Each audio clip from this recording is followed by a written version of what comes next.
সেই জাতীয় পার্টি কিভাবে খালেদা জিয়ার ই করে, আমাদের নেত্রীর কিভাবে শোকাহতের ব্যানার বানায়।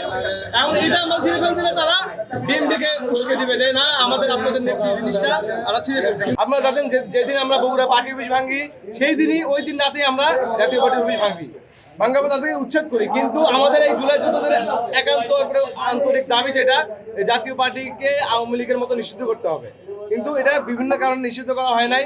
কিন্তু এখানে বগুড়াতে আমরা এসে এখন যে জিনিসটা দেখতে পাচ্ছি, বগুড়া হচ্ছে বিএনপির এলাকা, তারেক রহমান এলাকা, আমাদের শহীদ প্রেসিডেন্ট জিয়া রহমান এলাকা। এখানে জাতীয় পার্টি একটা খেল খেলছে, কি করছে, সামনে একটা সুন্দর করে খালেদা জিয়ার আমাদের দেশনেত্রী আপসীর নেত্রী বেগম খালেদা জিয়াকে এই শোকাহতের একটা বড় একটা বানাইছে। সেখানে দেখছে জাতীয় পার্টি বগুড়া জেলা শাখা।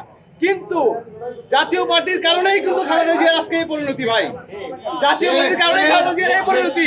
খালেদা জিয়াকে জেলে থাকতে হয় না যদি জাতীয় পার্টি বেইমানি না করে। তারা মুনাফিকি করে, তারা কি করলো, সংসদে গেল, বিরোধী দল হলো ক্ষমতার লোভে।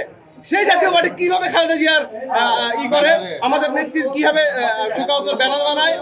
এখন এটা আমরা ছিঁড়ে ফেল দিলে তারা বিএনপিকে উস্কে দিবে যে না আমাদের আপনাদের নেত্রী জিনিসটা আমরা ছিঁড়ে ফেলছে। কিন্তু তাদের কারণে আমাদের নেত্রী এই অবস্থা হয়েছে।